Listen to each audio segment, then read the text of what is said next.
بسم اللہ الرحمن الرحیم الحمد للہ رب العالمین والصلاة والسلام علی سید الانبیاء والمرسلین رب اشرح لی صدری ویسر لی امری واحلل عقدۃ من لسانی یفقہوا قولی۔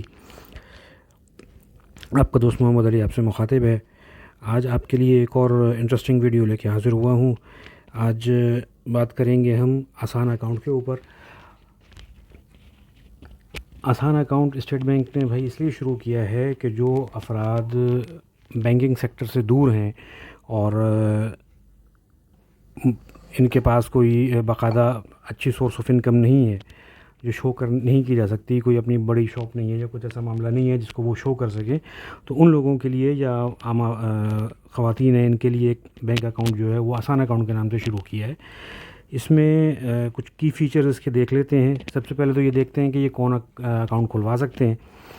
ایلیجبلٹی کرائٹیریا اس کا یہ ہے کہ یہ جو انڈیویجولز ہیں وہ اس اکاؤنٹ کو کھلوا سکتے ہیں، یعنی کوئی شخص اپنے نام سے اکاؤنٹ کھلوا سکتا ہے لیکن وہ اپنی دکان کے نام پہ یا اپنے کاروبار کے نام پہ اس میں آسان اکاؤنٹ نہیں کھلوا سکتا۔ ₹5 میں اکاؤنٹ کھلے گا، سنگل یا جوائنٹ کھل سکتا ہے، جیسے میں ہوں، میں اپنی وائف کے ساتھ، والد کے ساتھ، والدہ کے ساتھ، بچوں کے ساتھ، بھائی بہنوں کے ساتھ یہ اکاؤنٹ میں کھلوا سکتا ہوں۔ سنگل بھی کھلوا سکتا ہوں اور جوائنٹ بھی کھلوا سکتا ہوں، اور شرط یہ ہے کہ یہ پاکستان نیشنلز کے لیے ہی کھلے گا۔ جیسے فارن نیشنلز ہوتے ہیں وہ نارمل اکاؤنٹ کھلوا سکتے ہیں لیکن وہ آسان اکاؤنٹ نہیں کھلوا سکتے۔ اب اس اکاؤنٹ کی نیچر کیا ہے اس کو بھی ڈسکس کر لیتے ہیں۔ یہ کرنٹ اور سیونگ دونوں طرح سے کھل سکتا ہے، اور اس کے علاوہ کوئی اور ایسے کیٹیگریز جو بینک مناسب سمجھے اس میں بھی یہ اکاؤنٹ کھل سکتا ہے۔ مثال کے طور پہ یہ مائنر اکاؤنٹ بھی کھل سکتا ہے، چھوٹے بچوں کا جو 18 سال سے کم عمر کے بچے ہیں ان کا اکاؤنٹ بھی آسان اکاؤنٹ کھل سکتا ہے۔ پریفر یہ کیا جاتا ہے کہ یہ کارڈ بیس اکاؤنٹ ہو، اس کو ہم ATM کارڈ ایشو کریں، چیک بک ایشو نہ کریں، لیکن اگر کسٹمر ریکویسٹ کرتا ہے کہ اس کو چیک بک ایشو کی جائے تو اس کو ہم چیک بک بھی ایشو کر سکتے ہیں۔ اس کے علاوہ دیگر سہولیات بھی اس اکاؤنٹ کے اوپر ہمیں فراہم کی جا سکتی ہیں، جس میں SMS سروس ہے، انٹرنیٹ بینکنگ ہے، اور دیگر سہولیات جو ہیں وہ بھی ہم اکاؤنٹ ہولڈرز کو دے سکتے ہیں۔ اس کی ٹارگٹ آڈینس کیا ہے، یعنی کن لوگوں کے لیے یہ اکاؤنٹ کھلا ہے؟ لو انکم لوگ جو ہیں، ان بینک پرسن، یعنی جو بینکنگ سے دور ہیں یا بینک سے زیادہ ان کا تعلق نہیں ہے، صرف بل جمع کرانا وغیرہ یا کوئی اور فوری ضرورت کے مطابق ان کو بینک استعمال کرنا پڑتا ہے، ان لوگوں کے لیے اکاؤنٹ ہے تاکہ وہ بھی بینکنگ سیکٹر کو میں آئیں، جوائن کریں اور وہ ان سہولیات سے فائدہ اٹھا سکیں۔ اب بات کرتے ہیں ڈاکیومنٹس کی۔ اس میں صرف اور صرف آپ کا شناختی کارڈ چاہیے یا جو آپ کی آئیڈینٹیفیکیشن ڈاکیومنٹ ہے وہ چاہیے۔ نارمل CNIC بھی ہو سکتا ہے، اسمارٹ NIC بھی ہو سکتا ہے، نائکاپ بھی ہو سکتا ہے، پاکستان اوریجن کارڈ بھی ہو سکتا ہے، ایلین رجسٹریشن کارڈ بھی ہو سکتا ہے، پاسپورٹ اور پینشن بک کے ساتھ بھی یہ اکاؤنٹ کھل سکتا ہے۔ اس کے علاوہ بینک آپ سے کوئی ایسا ڈاکیومنٹ طلب کر سکتا ہے جو آپ کی شناختی علامت کے طور پہ استعمال کیا جا سکے۔ اگر آپ کے فنگر پرنٹس یا تھم پرنٹس جو ہیں وہ نادرا سے ویریفائی نہ ہوں تو اس کے لیے بھی ایک سرٹیفکیٹ ہوتا ہے، وہ بھی آپ سے بینک طلب کر سکتا ہے۔ وہ صورت میں ہوگا کہ آپ کے فنگر پرنٹس جو ہیں وہ نادرا میں ویریفائی نہ ہو رہے ہوں، لیکن جو بھی آپ ڈاکیومنٹ پیش کریں گے وہ اوریجنل ہونا چاہیے تاکہ ہم اس کو اوریجنل دیکھ سکیں اور اکاؤنٹ کھول سکیں۔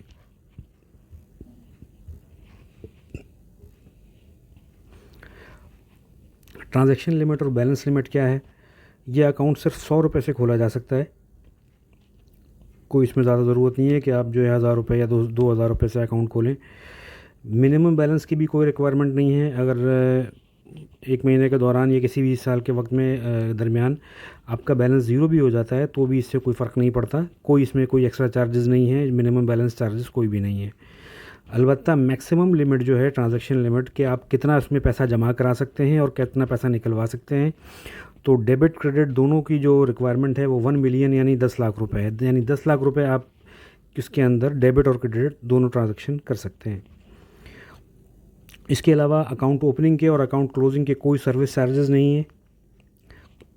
اس کے علاوہ اگر آپ ATM لینا چاہتے ہیں، SMS سروس لینا چاہتے ہیں تو بینک آپ سے کوئی ایکسٹرا چارجز وصول نہیں کرے گا. چارجز وہی وصول کرے گا جو دیگر بینک اکاؤنٹس کے ساتھ یا جو مارکیٹ میں ریٹس چل رہے ہیں انہی کے مطابق آپ سے چارجز وصول کریں گے. اب آتے ہیں اس کے اکاؤنٹ اوپننگ فارم کے اوپر. اس کا account opening form simple form ہوتا ہے, صرف سنگل پیجر ہوتا ہے, جس میں آپ سے مختلف آپ کی بنیادی معلومات آپ سے لی جاتی ہیں. آپ کا نام, والد کا نام, شناختی کارڈ نمبر, رہائش اور آپ کا سورس آف انکم صرف پوچھا جاتا ہے. سورس آف انکم کا کوئی ڈاکیومنٹ ریکوائرمنٹ نہیں ہے. یہ اکاؤنٹ صرف شناختی کارڈ پہ کھل سکتا ہے. یہ اس کی سب سے اہم خاصیت ہے. البتہ نادرا کی ویریفیکیشن جو بایو میٹرک کہلاتا ہے وہ ہمیں کرنا ہوتا ہے. وہ آپ کو جو ریکوائرمنٹ ہے سب سے بڑی ریکوائرمنٹ ہے. ایک اور معاملہ یہ ہے کہ ایک شناختی کارڈ پہ صرف ایک اکاؤنٹ کھل سکتا ہے ایک بینک کے اندر. اگر میں کسی بینک کے اندر جا کے آسان اکاؤنٹ کھلواتا ہوں تو میں اس بینک کے اندر دوسرا اکاؤنٹ پھر نہیں کھول سکتا. ایک CNIC کے اوپر ایک اکاؤنٹ کھولا جا سکتا ہے, اس کے علاوہ دوسرا اکاؤنٹ نہیں کھولا جا سکتا. یہ تو تھیں بھائی ایک تھوڑی سی معلومات آسان اکاؤنٹ کے سلسلے میں. جو حضرات بینکنگ سے رابطہ کرنا چاہیں بینک سے, تو وہ یہ کہ اپنا اکاؤنٹ یہاں سے کھول سکتے ہیں.